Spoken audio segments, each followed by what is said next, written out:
ব্যবস্থা করতে হলো কেন? সরকার তুমি জবাব দাও। 30 দিনের সাসপেনশনের পর এবার স্বাধিকার ভঙ্গের নোটিশ। শুভেন্দু অধিকারীর বিরুদ্ধে স্বাধিকার ভঙ্গের প্রস্তাব আনলেন পরিষদীয় মন্ত্রী শোভনদেব চট্টোপাধ্যায়। সোমবার বিধানসভায় সরস্বতী পুজো নিয়ে আলোচনার জন্য মুলতবি প্রস্তাব আনতে চেয়েছিলেন বিজেপি বিধায়করা। সে প্রস্তাব গ্রহণ করেননি অধ্যক্ষ। প্রতিবাদে ওয়েলে নেমে বিক্ষোভ, কাগজ ছিঁড়ে ফেলেন বিরোধী দলনেতা। এরপর শুভেন্দু অধিকারী সহ 4 বিজেপি বিধায়ককে 30 দিনের জন্য সাসপেন্ড করার সিদ্ধান্ত হয়। সেই সাসপেনশনের সিদ্ধান্তের বিরুদ্ধেও মুখ খুলেছিলেন বিরোধী দলনেতা। তার সেই বক্তব্য সাম্প্রদায়িক মদতপুষ্ট, বিরোধী দলনেতার পক্ষে সঙ্গত নয়। এই অভিযোগ এনে মঙ্গলবার বিরোধী দলনেতার বিরুদ্ধে স্বাধিকার ভঙ্গের প্রস্তাব আনেন পরিষদীয় মন্ত্রী শোভনদেব চট্টোপাধ্যায়। সাংবাদিকদের সামনে দাঁড়িয়ে যে ধরনের মন্তব্য করেছেন তিনি মুখ্যমন্ত্রীকে এবং এই সরকারকে বলা মানে আমরা যারা সকলেই সরকারের সদস্য তারা অত্যন্ত অপমানিত বোধ করেছে। এবং এই ধরনের কথা আমার মনে পড়ে না। আমি আমার দীর্ঘদিনের এই বিধানসভায় আসা, আনসারুল্লাহদের সরকার চলছে, মুসলিম লীগ 2 নম্বরের সরকার চলছে এবং কাশ্মীরি জঙ্গিদের সরকার চলছে। এই ধরনের মানে খুব কুৎসিত মন্তব্য করেছেন, যেটা কিনা আমাদের সকলকে অসম্মানিত করেছে, অপমানিত করেছে এবং মুখ্যমন্ত্রীর নাম করে বলেছেন, আমাদের নেত্রীকে অপমানিত করেছেন। এই কারণের জন্যই আমরা আজকে এখানে একদিকে যেমন তার এগেনস্টে প্রিভিলেজ মোশন এনেছি এবং তারপরে বিধানসভায় দাঁড়িয়ে আমরা ধিক্কার জানিয়েছি। বাংলা চিরকালে আমরা একসঙ্গে থেকেছি, অনেকদিন ধরে এখানে সংস্কৃতি আছে আমাদের একটা আলাদা। এই সংস্কৃতির জন্য আমরা গর্ব অনুভব করি এখানে।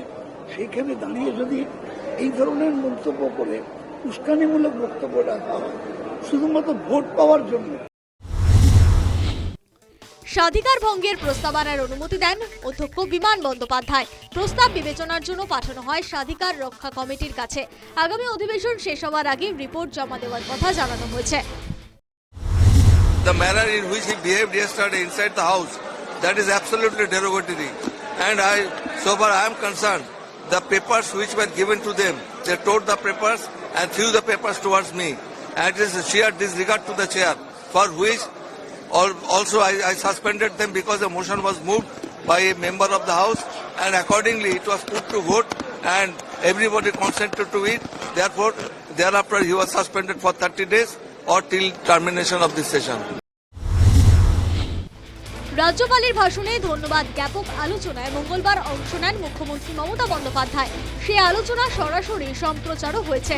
সে কারণেই 4 বিজেপি বিধায়ককে সাসপেন্ড করা হয়েছে। অভিযোগ বিজেপি শিবিরের।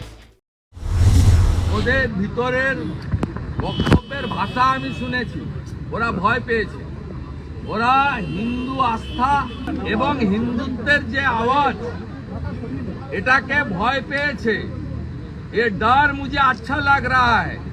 আমাদের লড়াই কোনো সম্প্রদায়ের বিরুদ্ধে নয়, লড়াই সরকারের বিরুদ্ধে, পুলিশ মন্ত্রীর বিরুদ্ধে।